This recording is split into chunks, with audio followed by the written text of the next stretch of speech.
Today on the podcast, we're talking about Google's AI agents and how they are planning on releasing these and what they are going to do for you.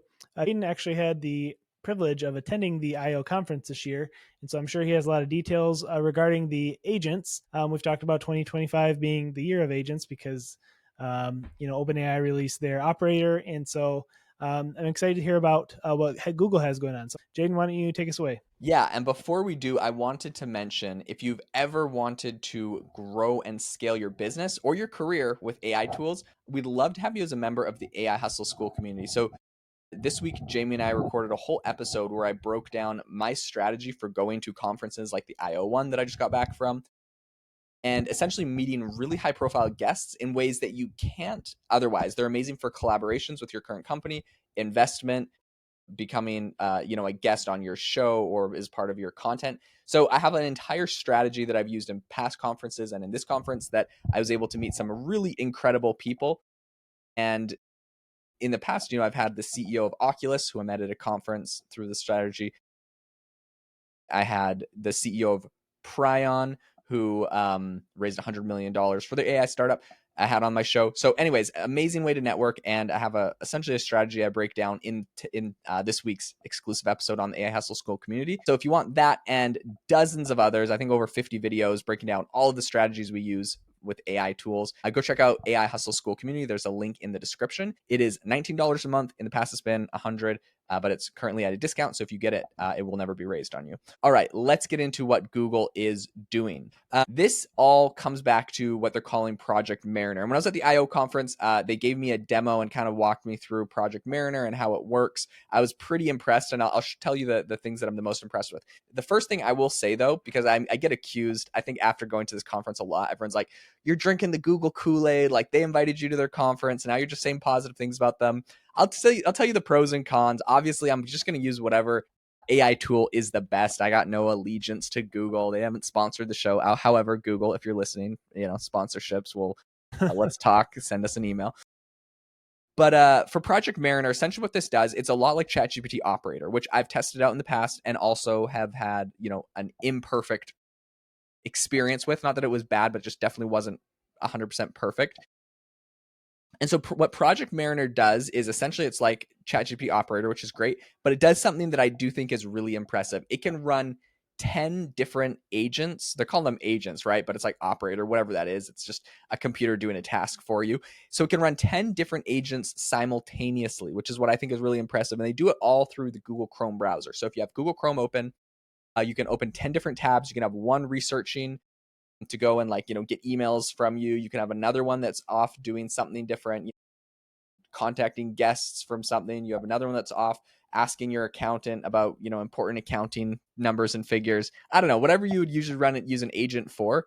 You can have 10 of these going at once, which I thought was really impressive. Jamie, if you had 10 different agents and let's not talk about where it is today because it's probably a little bit like Operator where it's not perfect. You can get some things down, maybe not everything perfectly. I asked them about, I specifically was like, hey, so if I want this thing to log into my podcast studio, download and edit my episodes and re-upload them, can they do that? And they're like, I wouldn't say it could 100% do that. So it's not perfect yet, but if you had 10 of these things that were, let's say the version that's going to come out in the next 1 to 2 years that essentially can do everything perfectly that you tell it, what would you do? What would the first thing you do if I just today handed you 10 different agents that could actually accomplish any tasks for you? What would you set them loose on in your own business or life? Wow, that's a great question. I feel like you could automate pretty much, basically so my new, entrepreneurial journey here is I recently became a real estate agent, so I'm starting to try to get clients.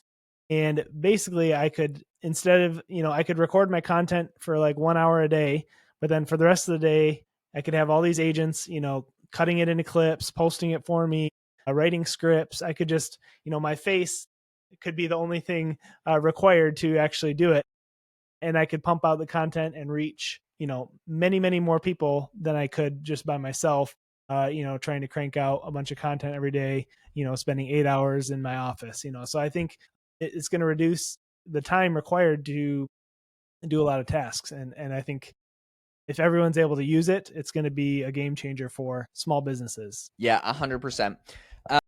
Another thing that Google announced here, because I think that this is important, is they announced that they are actually going to be working with. So Anthropic came up with something called an MCP, or a Model Context Protocol. So this is essentially some of the infrastructure that is needed for AI agents to connect with data sources on the internet. So to connect with different websites, or like any sort of data source or location. And websites and places can actually uh, build out their tools in a way that is very easy for AI agents to connect to them. So they built this model context protocol thing.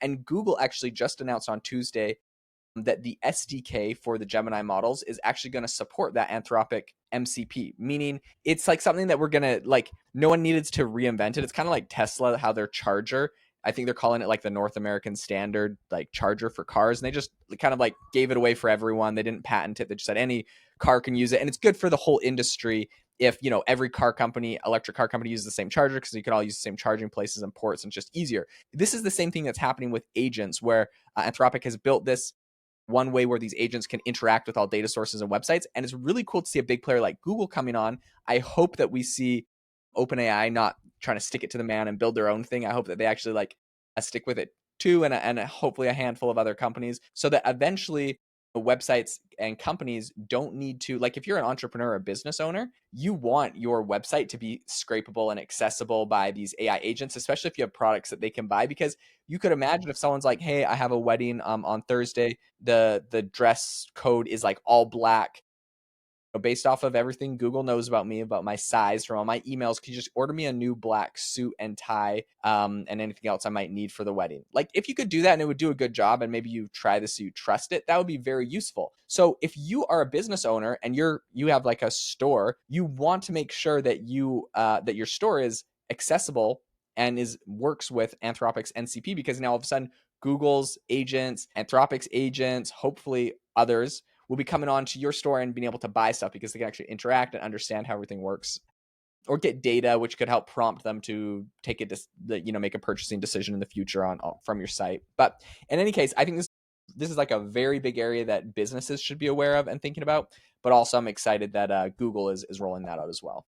One interesting thing the article mentioned that I kind of want to hear your take on, Jaeden, is it talked about how there's some concern from people who, like, let's say you have a blog with a lot of helpful information. Let's say you have a like an off-grid living blog and you make money through affiliate links and stuff like that, teaching people how to live off grid or camp off grid.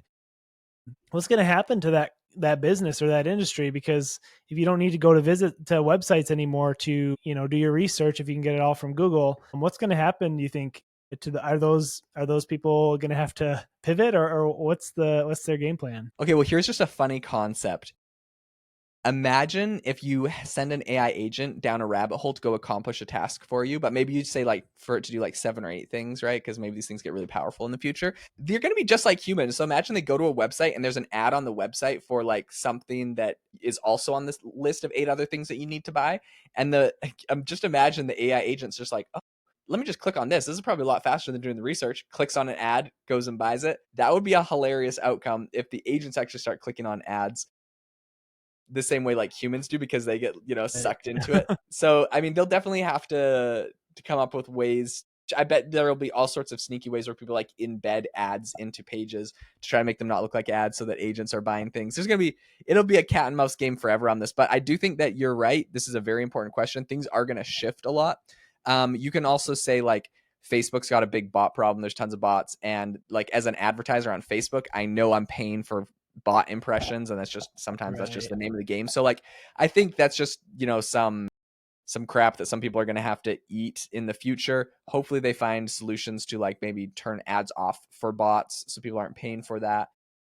But yeah, it's going to be interesting, unless, of course, these bots or agents actually can click on ads and buy things, and maybe you want to keep them on. So I do think it's going to be an interesting evolution we'll have to see in advertising for sure. Yeah, that's interesting you mentioned that, because I guess I was picturing, Google crawling the page without visually clicking around, but Operator, the agent, was very visual, and it would actually, screenshot and visually click on stuff. So yeah, that's an interesting point. Anyhow, if you enjoyed this episode, be sure to leave us a review. I would really appreciate those, and we read every single one. And if you are interested in making money online and growing your business with AI, you should definitely check out the school community. Thanks for listening, and we'll see you next time. Thanks so much.